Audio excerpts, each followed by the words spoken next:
चलिए स्टूडेंट, हम लोग प्रश्नावली 1.4 के सवालों को सॉल्व करते हैं। देखिए क्वेश्चन नंबर 1 में क्या कहा जा रहा है, आप क्वेश्चन को पढ़िए।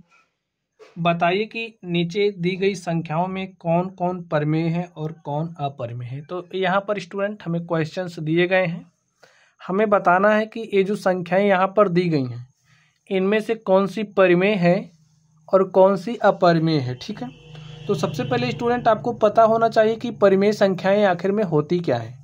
जब आपको ये पता हो जाएगा तो परिमेय और अपरिमेय को आप लोग अलग अलग कर पाओगे। तो चलिए सबसे पहले हम लोग डेफिनेशन सीख लेते हैं। आप समझिए परिमेय किससे कहते हैं, परिमेय संख्या हमारी क्या होती है। ठीक है, आप समझिए वह संख्याएं जिन्हें P अपॉन Q के रूप में लिखा जा सकता है। ठीक है, परिमेय संख्याएं कहलाएंगी। शर्त क्या होनी चाहिए कि ये जो P है, ये जो Q है, ये पूर्णांक होनी चाहिए। क्या होनी चाहिए? पूर्णांक होने चाहिए। अब आपके दिमाग में सवाल आ रहा होगा पूर्णांक क्या है, तो पूर्णांकों के बारे में आप लोग पहले अध्ययन कर चुके हैं। चलिए समझ लेते हैं। आप समझिए कि हमारे पास आप लोग जो संख्या रेखा देखते हैं, ठीक है, संख्या रेखा पर जो हमारी संख्याएं दिखती हैं आपको, जैसे यहाँ पर 0 होता है, 1 2 3 4 5 6 ऐसे चला जाता है ना आगे तक, और इधर -1 -2 -3 -4 -5 -6 -7 ऐसे आगे तक जाता है।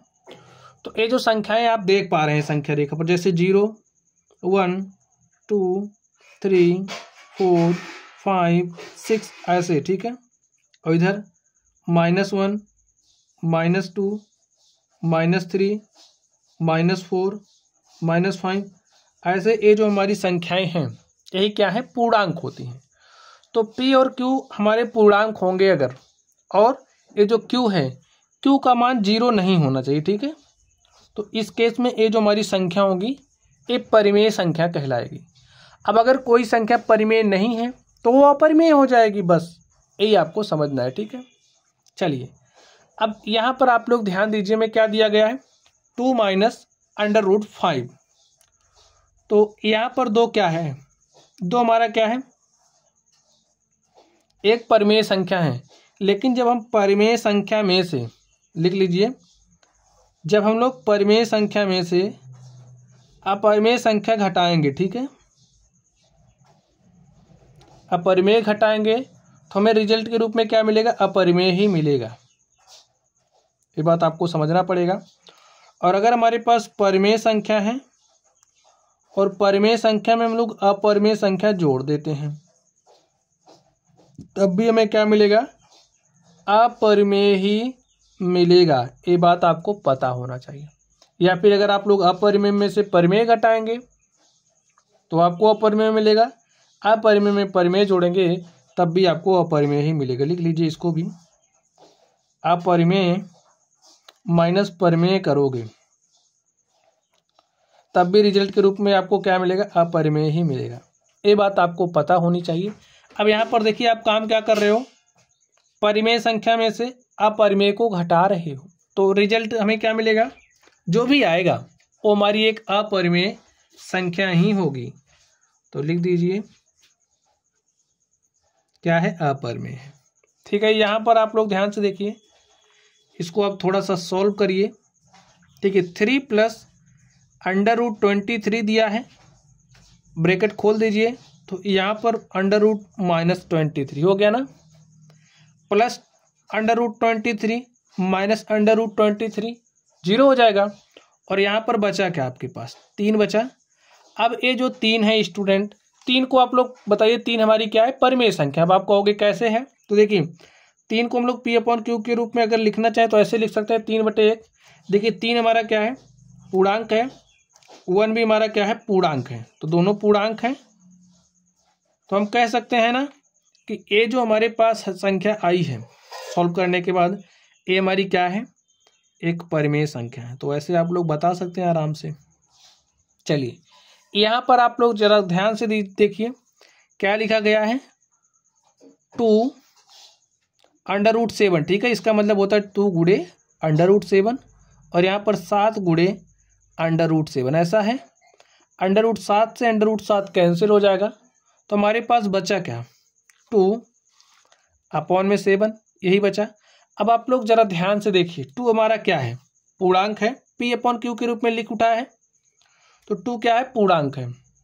7 क्या है, देखिए ऐसे आगे तक जाएगा ना, तो 7, 8, 9, 10 ऐसे आगे तक जाएगा, तो 2/7, 2 भी पूर्णांक है, 7 भी पूर्णांक है। तो हम कह सकते हैं ये जो संख्या थी इसको हमने P/Q के रूप में लिख पा रहे हैं, इसलिए ये जो हमारी संख्या है वो क्या है, परिमेय संख्या है।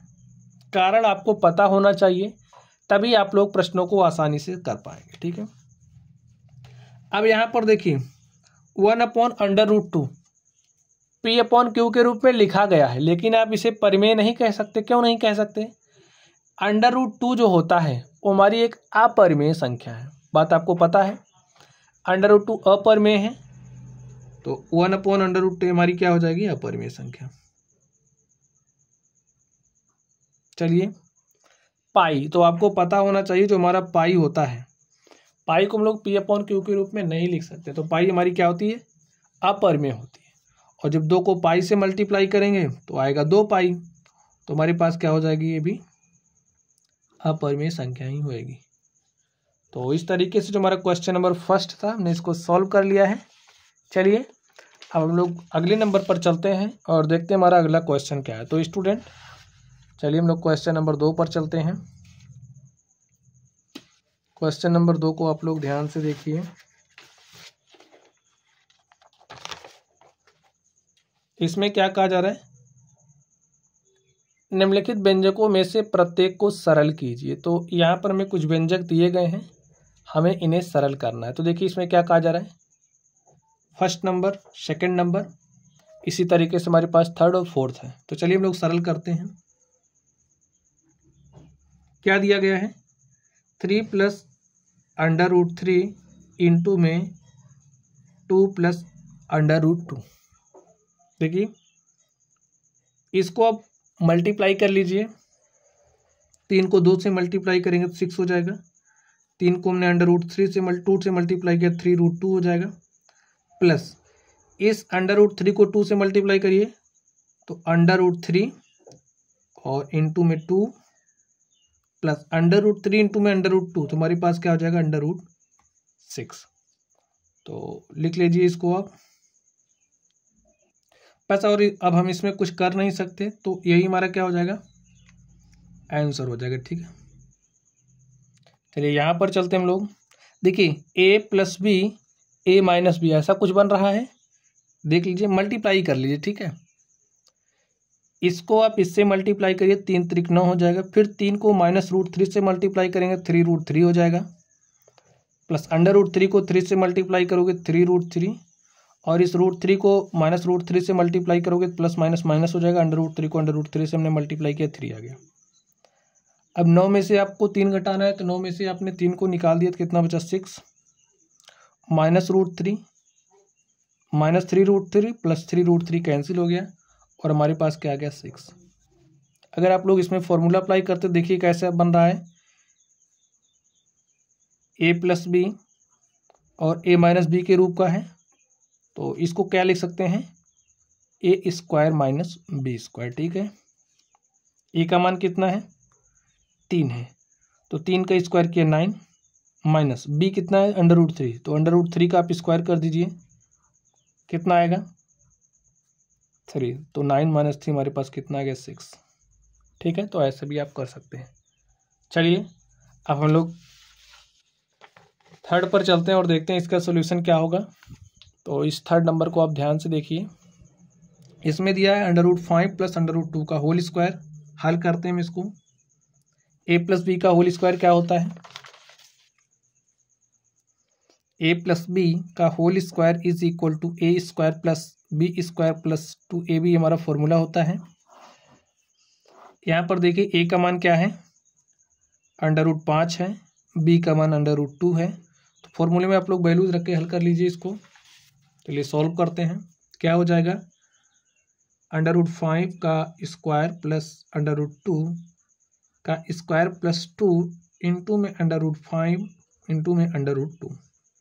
हल करिए, √5 का स्क्वायर करेंगे तो 5 आएगा, √2 का स्क्वायर करेंगे तो 2 आएगा, प्लस 2 गुणे √5 गुणे √2 करेंगे तो हमारे पास क्या आ जाएगा, √10।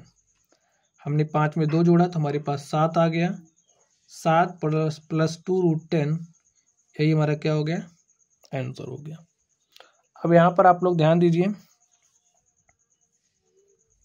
इसका सॉल्यूशन क्या होगा, √5 minus √2, √5 plus √2, a minus B A plus B क्या हो जाएगा, A square minus B square, directly formula apply कर दीजिए, a minus B A plus B क्या हो जाएगा, A square minus B square, तो √5 का स्क्वायर माइनस √2 का स्क्वायर, √5 का स्क्वायर करोगे तो 5 माइनस यहाँ पर हो जाएगा 2, और 5 में से हमने 2 घटाया तो हमारे पास क्या आ गया, 3।